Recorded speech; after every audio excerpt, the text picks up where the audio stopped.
There you go. 4-punch, 5-punch, 6-punch combination. Body shot, bang, bang, bang, bang.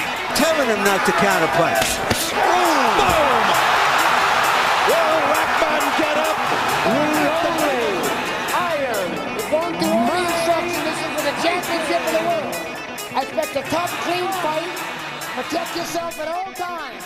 Any questions from the challenger? Welcome back, fight fans, to another edition of the Fight City podcast. I'm your host, Alden Kodash. We're going to be covering last night's action with Josh Brewer here. Good friend of mine, fellow referee of mine, also the head of 86 Boxing. How you doing today, Josh? Hey, I'm doing well, Alden. Glad to be back talking with you. I know it's been a good while. Absolutely. So last night, so much for boxing being dead. We had 73,000 in the arena to see Canelo Alvarez just put on a show against Billy Joe Saunders in the AT&T Arena, home of the Dallas Cowboys. What did you make of Canelo's performance in there? First, I'll say, the notion of boxing being dead, it always comes about. It props its head up every so often, but you have stars that tend to jump in and show that it's very alive. And if you make the type of fights people want to see, they'll definitely join in and come out to participate. Sort of, if you build it, they will come. But to the subject of the fight in itself, I thought that it turned out to be a very good fight and very interesting. I would say that this was the first time in a good while, probably since the Triple G fights, that Canelo actually had some moments of vulnerability. Now, It wasn't that he was hurt or anything of that nature, but it took him a little while to figure out Billy Joe Saunders. And even up to the point where we got to the stoppage, Billy Joe was doing pretty decently there in the middle rounds. But I think that Canelo right now, he is, of course, in his prime. He's really on top of his game. And he has matured. We kind of get a little bit, I call it nostalgia. You know, Canelo has been around for a good period of time. He's been boxing since 15. And we've seen him essentially grow in the sport. And it's around this time or somewhere around this age where boxers usually start to find themselves in a major way, because they're hitting their prime. And I think that for Canelo, while we've seen him in what we thought was some of his best performances in the past, right now is where he is really seemingly at his peak. And it'll be tough for anyone to stop him or even give him a defeat right now at 168, 160, or anyone trying to come up from 154, and I have to give props to him because he's continued to work. Yeah, I mean, you get that same feeling when you're watching Canelo that you felt when you were watching Floyd Mayweather in his prime, when you're watching Pernell Whitaker in his prime. And just the logical choice is the best pound-for-pound fighter is going to win this fight convincingly. And last night is exactly what he did.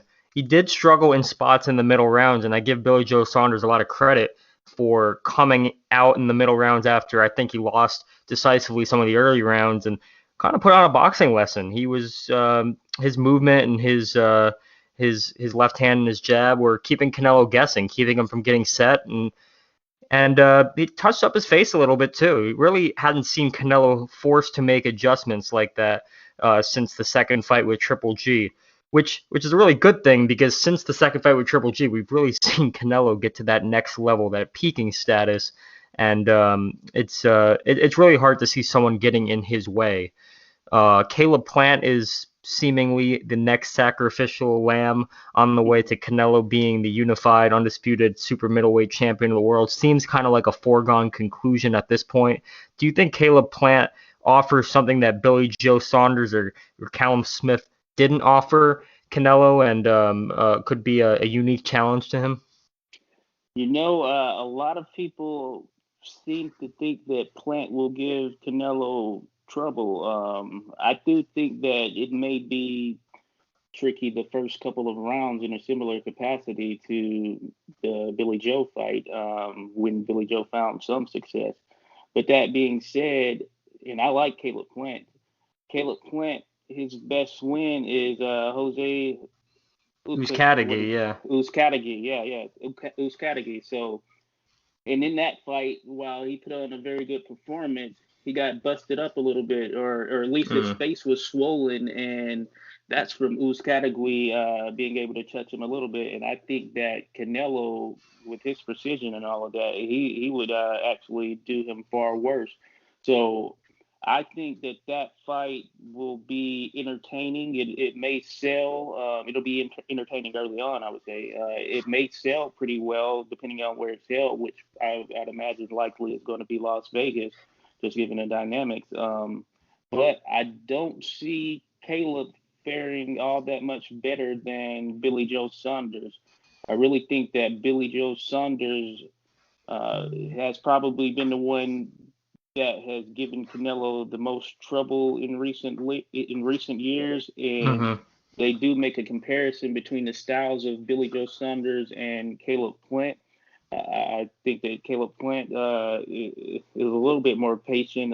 You could argue he might be a little bit more athletic, but I don't really know if he has the type of pop similar to Billy Joe to really put a dent in Canelo. And I see Canelo charging forward in a similar fashion to what he's been doing as of late in the fights with Caleb Smith and of course with Billy Joe outside of those rounds where Billy Joe was elusive enough to actually slip some of his punches.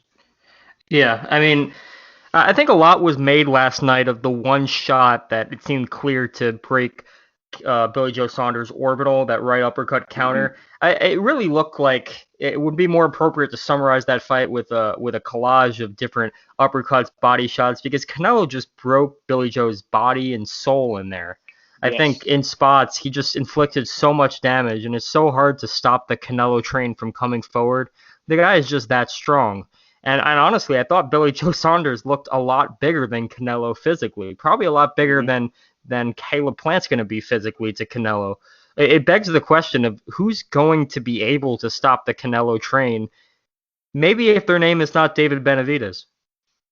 Yeah, that would definitely be a good one. I would say, yeah, if you look at how Canelo started that fight, or at least for the duration of the fight with Billy Joe Saunders, Billy Joe, he kept dipping to his right in order to slip any flurry that came from Canelo, and you could just see Canelo slowly just timing it, and it is what ultimately resulted in him throwing that right uppercut, I believe it was, that actually broke his orbital bone or fractured it or whatever capacity. But you could see Canelo just timing and waiting for it, and he was catching him with that pretty much all night, and I thought it was just a matter of time before it actually did some form of damage. And I thought that damage would be a knockdown, but it was even worse for Billy Joe having taken that shot and having it fracture his orbital bone, where we've seen guys come back from it. But that being said, there have been those who are a little bit more cautious just dealing with such situations. And I know that many were, after the fight saying that Billy Joe essentially quit or wanted to see him go on. I can't put myself in his shoes. I've never had a fractured orbital bone, but I'm pretty sure that it was one of those things that it was new for him. And you have to think about it. He's not Israel Vasquez. Not everyone's going to be Israel Vasquez, who ultimately will give it all, give their eye away, in a sense, just to entertain. And the issue is probably serious enough that he knew right then and there, and I thought it was going to be a matter of time before either the referee stopped it, the doctor stopped it, or Canelo did even more damage to force that stoppage. So I'm not mad at the situation in terms of it being the fight being stopped. But in relation to David Benavidez, yes, he seems to be the guy who has that type of grit that come forward, throw a lot of punches, even eat punches to get his punches type of style that some would seemingly say would give Canelo problems. And I think that could be the case, definitely. I would want to make sure that Benavidez is, he's in shape, he's ready to go. His last couple of fights have been kind of iffy, but through it all, he remained relentless and usually, he ends up breaking the fighter down. And I think it would be an interesting clash of styles between he and Canelo.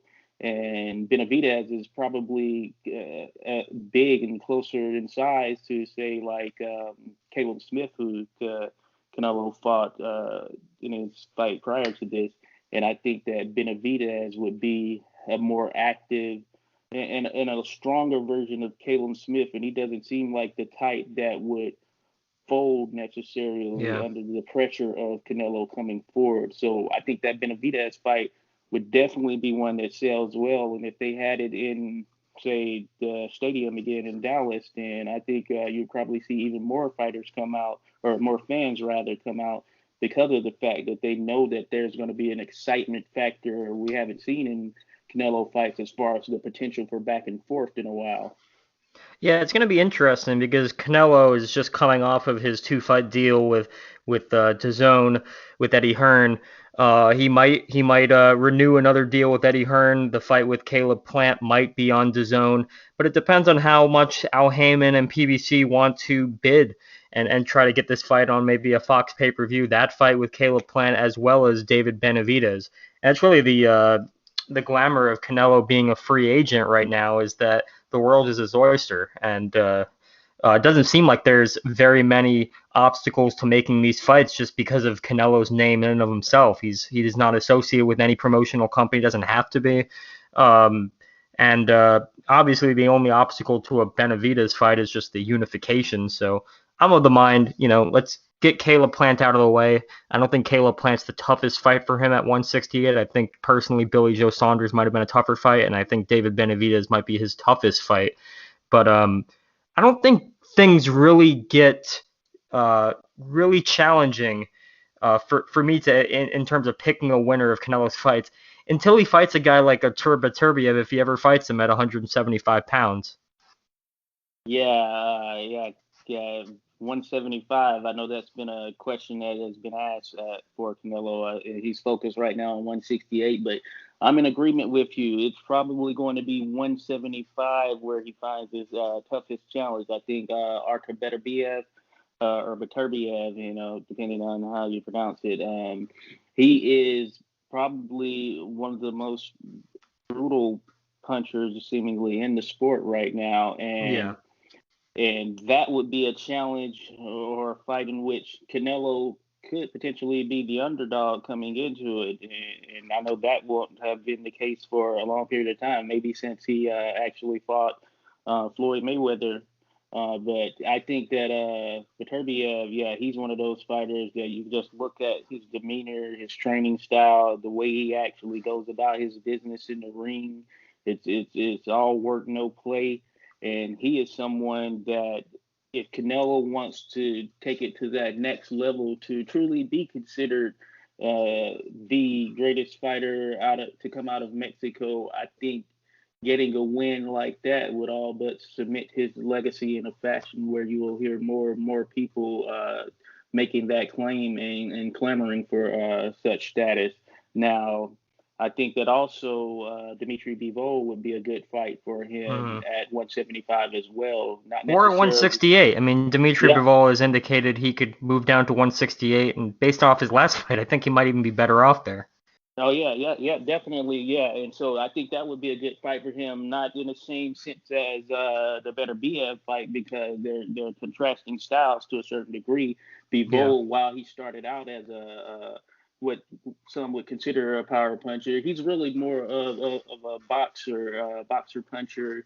He plays safe in the ring at times as far as not putting himself in vulnerable positions. But as far as the skill level, just from a fundamental standpoint, he's of course top tier, and he would give Canelo a run for his money as well. So I think that if he were to fight those two guys to sort of close the chapter on 168 and ultimately 175, then I think that his legacy will be mentioned up there amongst some people are already doing it, but he'll be mentioned amongst the greats of boxing.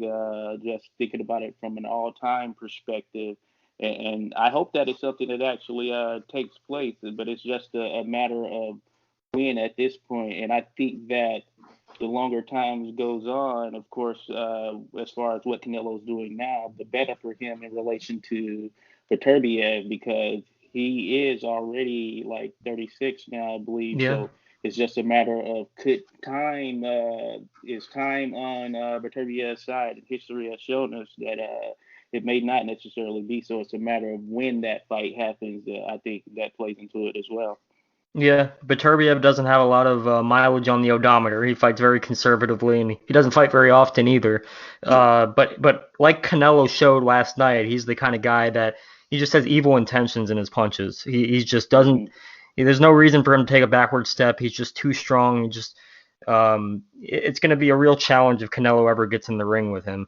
But in terms of Canelo making it to solidifying that claim as the greatest Mexican fighter of all time, which some people are already calling him, I think a little bit prematurely. And actually, Julio Cesar Chavez told him last night that he's the greatest.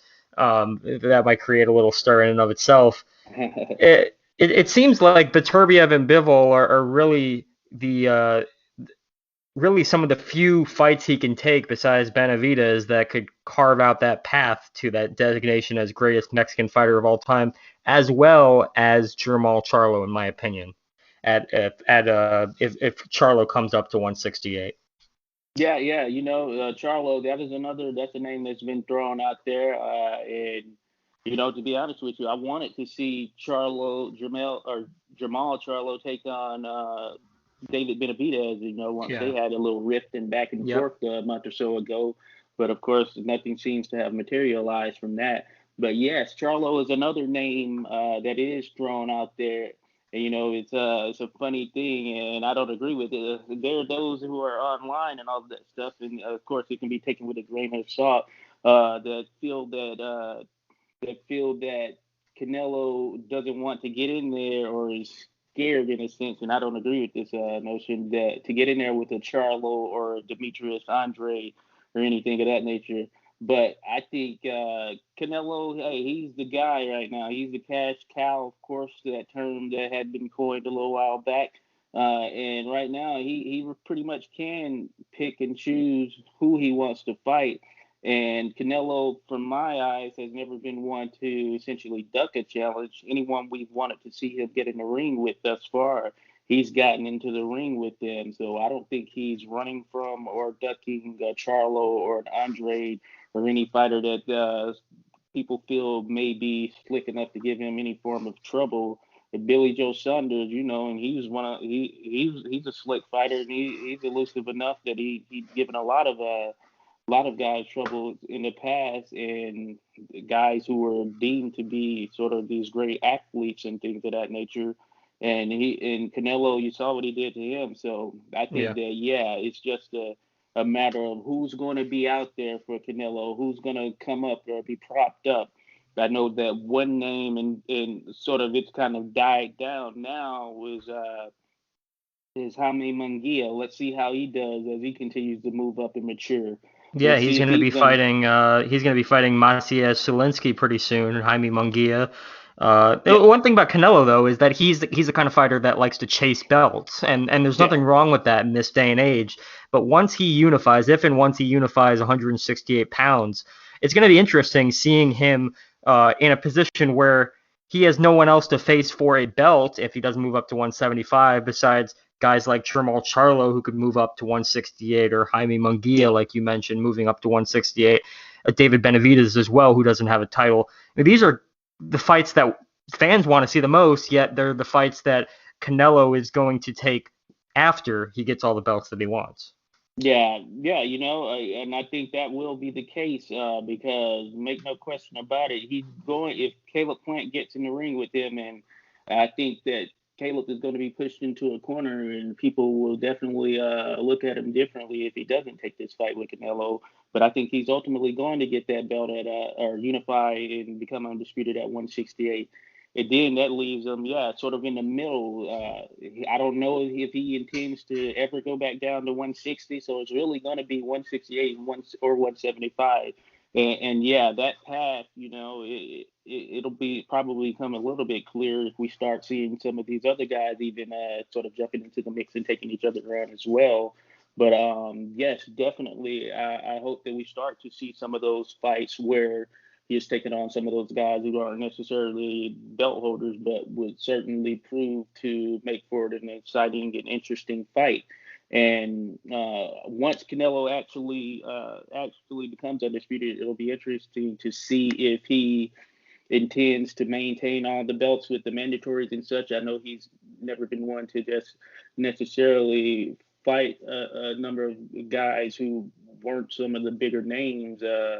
But it'll be interesting to see if he's only going to become undisputed in a namesake only, and whether he'll actually try to defend those titles against maybe some mandatories who people or who fans may not really know of or really want to see him take on. But I think that'll be an interesting thing to sort of see. Yeah, you mentioned 175 and 168. I think you're missing a couple divisions. The Canelo weights 2.0 of 170 and 165. Canelo can kind of do what he wants. So we're moving into, as you mentioned, Canelo's peak. There's a lot of bright opposition in front of him. I think we're both of the mind, let's just get Caleb Plant out of the way. Let's get Canelo what he wants, and then let's see the fights that we want to see. So yeah, that just about wraps up the action last night and what we want to see of Canelo's future. Thanks so much for being with us, Josh. And I hope you enjoy the Josh Taylor versus Jose Ramirez fight in a couple weeks. Yes, thank you, Alden. Yeah, that is a fight that is seemingly being slept on in some sense. This is probably one of the better matchups that can be made in boxing, and I'm very excited for that fight. And I think it's going to be an interesting clash of styles. And both of these guys, they bring it, they have grit, and they don't back down. So something's going to have to give. But yeah, thank you definitely, Alden, and you take care. You as well. I expect a tough, clean fight. Protect yourself at all times. Any questions from the challenger? And next, we're joined by Fight City contributor Jeff Fuss here to talk about the upcoming unification fight at 140. Canelo is one belt closer to unifying 168. These two guys, Josh Taylor and Jose Ramirez, will be fighting for all the marbles, including the Ring Magazine belt for the 140-pound division. Couldn't really ask for a better fight. And unfortunately, I don't know if it's getting the notoriety that it really deserves. Yeah, just like I said a while bit earlier, I always forget about Jose Ramirez. So embarrassing of me. But the stylistic matchup for this unification fight should draw more attention because it's going to be action-packed, and it's going to definitely give the fans what they want in contrast to the undercard of last night's BJS versus Canelo. But hopefully, since it's, just right around the corner, hopefully Top Rank will start promoting it. Yeah, I mean, this is, I think, at a technical level, I don't know if it's going to get any better than this. And Josh Taylor is one of my favorite technicians, but as he showed against Regis Prograis a couple years ago, he has that dog in him to turn it up to the next level against very, very dangerous opposition. You could argue that he's already beaten the most dangerous guy at 140 in Prograis, and then Jose Ramirez is just a close second. But Jose Ramirez is going to be fighting in the U.S. Josh Taylor hasn't fought in the U.S. in many years. This is his first marquee fight in the States. That could have something to do with it. And Josh Taylor's only had one first-round knockout since Regis Prograis, whereas Jose Ramirez had the pleasure of going 12 rounds with Victor Postol in the pandemic year, which was a much better experience than Josh Taylor had last year. Yeah, I'm kind of curious to see the amount of ring rust Taylor is going to have just due to that first round knockout.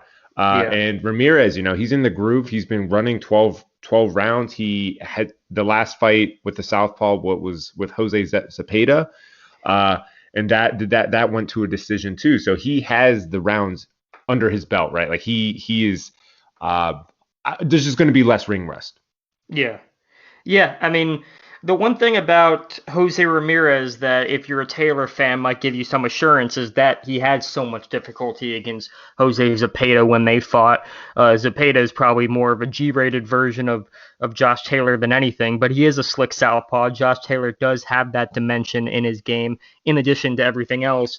But something tells me that with these stakes as high as they are and the fight being in the U.S. and Josh Taylor kind of coming to Jose Ramirez's hometown in a sense, home country, I think he's going to be more inclined to mix it up. I mean, a lot of people were surprised that he took that aggressive of an approach against Regis Prograis when they fought. I think that's what makes, the fight just so compelling. Looking at Taylor, post fight with Prograis, like that eye was swollen shut. Yeah. And he's willing to worse stand in than there. Billy Joe Saunders last night. And he's still willing to go in there and mix it up right in the center of the ring. I mean, the only way this fight gets any better between these two is if there's a condition where we have to tie their two front feet together. Yeah. No, there's going to be a lot of great infighting in there. But Jose Ramirez, just like Taylor, he is very effective on the outside. He's not as cagey, in my opinion, but he might have better one-shot knockout power, and he might be a more devastating body puncher. So Josh Taylor, he's been shaken up before. He was shaken up against Victor Postol when they fought. He took a lot of big punches from Regis Prograis when they fought. And, a young fighter like Josh Taylor already taking that kind of punishment, we don't quite know yet what the Prograis fight took out of him, if anything. So there's that question mark in and of itself. Jose Ramirez does seem like he has a little less tread on the odometer, despite being on paper the more experienced fighter. That is a good point. I have appreciated seeing the progress Ramirez has made, especially under the tutelage of Robert Garcia, the head movement to get into the body shots to load up on that left hook. And with Taylor being, a southpaw, how much, like you said, how much more damage can he take? Because Ramirez's left hooks, woof. I don't want to be on the end of any of those punches. Especially to the body. I mean, Jose Ramirez is a devastating puncher, a good boxer. I honestly, I think we're going to see more offensive fighting, more infighting than not. But I do expect to see spurts of exceptional technical boxing between these two fighters. My opinion is that Josh Taylor is just a little bit better at everything than Jose Ramirez, but not by much, but a little bit. And the only thing that would hold him back is if there are some residual effects from the Regis Prograis fight. You mentioned his eye was busted up, nasty broken orbital most likely in that fight. He also took a lot of big shots to the head and body in there. And the fight against Kong Song last year, first round knockout, really wasn't enough to show whether or not there were any residual effects that are still present and looming with him. I am curious to see how Ramirez is preparing for this fight, considering he did have such an issue with Zepeda in the early rounds. Is there those necessary adjustments going to be made for Josh Taylor? Because, like you said, Zepeda is a G-rated version of Josh Taylor, and this is for all the marbles. Yeah. Right. And Jose Ramirez is, dedicating this fight to the agricultural workers in Southern California. So, there's just a lot riding on this fight. So I'm just so excited to see what happens. Yeah, I think this is really what fans come out to see. Is just the best fighting the best. For more of the dare I say it, superficial fans. I mean, this is for all the belts, the Ring Magazine belts. So you got that aspect on the line as well. It's at 140 pounds. There are a ton of options after a winner, if there is a winner in this fight is announced. We got a lot of talent from 135 that might be coming up to 140 soon. We have Tank Davis making his first appearance at 140 against Mario Barrios later this year. Teofimo Lopez looks like his days are numbered at 135. But at the same time, both these guys are very big 140-pound fighters, them and Regis Prograis. So it wouldn't be outside the realm of possibility to see them move up. There's just a lot of good matchups that could be made as a result of this. What do you think is the most realistic matchup to be made out of a winner in this unification fight? Ooh. Or maybe I'll pose it easier. What would be the fight that you'd want to see the most after a crown champion at 140 is announced? The realism is never an easy question. I'll grant you. I would really enjoy seeing. Well, I'm curious to see how Davis translates, or if his power shots transfers up to the 140 Yeah. division. Yeah. I believe Teofimo Lopez will hold his own in this division, but out of all that mix up, maybe a Regis Prograis versus Teofimo Lopez. I don't know what it is. Yeah, like something about that matchup just like really intrigues me. Maybe it's because of the way they're showmen. Yeah, there's supreme confidence in both of them. Yeah, and I think that's probably what the selling point for me is, because neither of the guys ever have any self-doubt. Yeah. You know, and I love Regis Prograis' movement. The way he just makes it look so effortless, just like he's in the Matrix of some kind, like just slipping to the side and throwing counter punches, with the aggressiveness, obviously, of Teofimo Lopez. But again, like I said, I'm really curious to see if that power. I mean, I'm pretty sure it will transfer up. But Gervonta Davis, like, would he be considered like on the smaller end for a 140 fighter? Yeah, it would be interesting because Josh Taylor is a very physical fighter, assuming he comes out on top. He against Regis Prograis, who's also a huge puncher, proven puncher at 140. He was able to walk through those shots and walk Prograis down. So yeah, Josh Taylor is a big obstacle, as is Jose Ramirez. I just can't wait for this fight to happen. But me personally, I'd rather see them fight 140 pound, 135 pound opposition moving up, the guys like Teofimo Lopez and Gervonta Davis, than to get involved in the whole 147 pound political nightmare with PBC. Yeah, that is. There's so much talent within that, just those two weight divisions that they could kind of swap in and out, right? Like they're kind of interchangeable for exciting matchups. But you know, the pause that we're seeing at this 147 pound, like just the stagnation, it's just so disappointing because there's so much talent. They could have had like a round robin, 4 kings. Crap, we could have thrown even 5 kings in there with even some of the top. Like, well, do we even consider Jaron Enos a prospect anymore at this point? Like, he's a legit contender. Absolutely. And nothing's being done, which is so sad because now we're getting fiascos of retired 147 or welterweights coming out to fight YouTubers.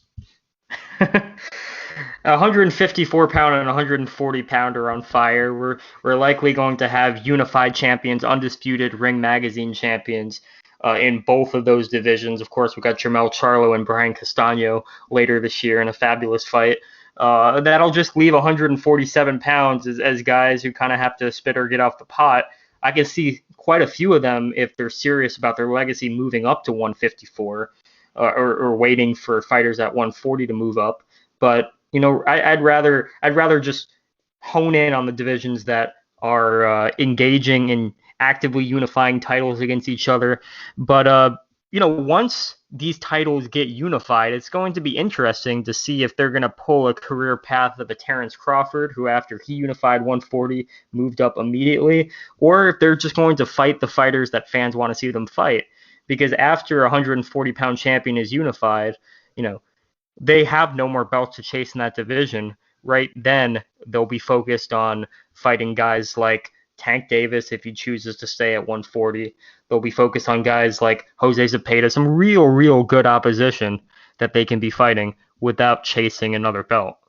That is a really good point. I mean, the Terrence Crawford unification was exciting, right? But then he, of course, he's going on. He moved on. He knew that he was the king at that division. I'm not even entirely sure. Like, what did you think? Do you think a Regis Prograis versus a Terrence Crawford? Like, how exciting of a matchup would that have been? And that would be a terrific matchup. I think at the time that Crawford unified the titles, Prograis was still, I'd say, pre-prime. He was still developing his boxing ability, his skills. He was still a huge puncher, but he didn't really come into his own until, let's say, 2017, 2018. But yeah, I mean, Terrence Crawford had undoubtedly some unfinished business at 140 if he just would have been patient and waited a little bit. I understand that he had probably what he thought was the prospect of some huge fights at 147 against Earl Spence, against some other big names at 147, maybe Manny Pacquiao that he might have been chasing at the time. Those didn't materialize. Hopefully, we will see some of these big fights materialize, because it'd be nice to have an undisputed champion who is actively defending his title. It seems like, these guys are chasing the 4 belts, they're chasing that recognition, and then they just kind of leave the division behind as a lonely island. Yeah, I guess a lonely island chain, for that matter. I guess that's the exciting part about the 140 division is that it's the little brother to the welterweights, and the welterweights to the middleweights, and then the heavyweights. They tend to get all the attention. But when you get a matchup like this, like a legit once in a lifetime matchup with Ramirez versus Taylor, like you said, you do want to see the champion just kind of sit on the throne, enjoy it, take that next challenge of whoever's willing to take that, like willing to challenge you for all 4 titles. Yeah, go ahead and take it before you decide to vacate and just bump up to a stagnant welterweight division. Yeah, I think there's a lot of great fights that could be made at 140. We also have Devin Haney fighting Jorge Linares at 135, another big lightweight, a little bit of an underachiever compared to some of his compadres like Teofimo Lopez and Gervonta Davis, but I think he can easily make a splash at 140 if he's ambitious enough and if he gets the right opportunities. So some great fights to be made at 140. Real exciting fight. Let's just focus on May 22nd. Is where I'm of the mind of, because this is, I think, definitely an early candidate for fight of the year. Oh, I 100% back that statement. This is just so exciting. Like, I'm so excited to see what Josh Taylor brings to the ring. There 4 belts are on the line with the Ring Magazine belt, and these guys are going for broke. So depending on whoever takes the loss with this fight, I'm not entirely sure how hard it would be to rebound, but the division in itself has so much talent. But like you said, May 22nd, we're going to find out who, they're just, both of these fighters are just going to leave it out there.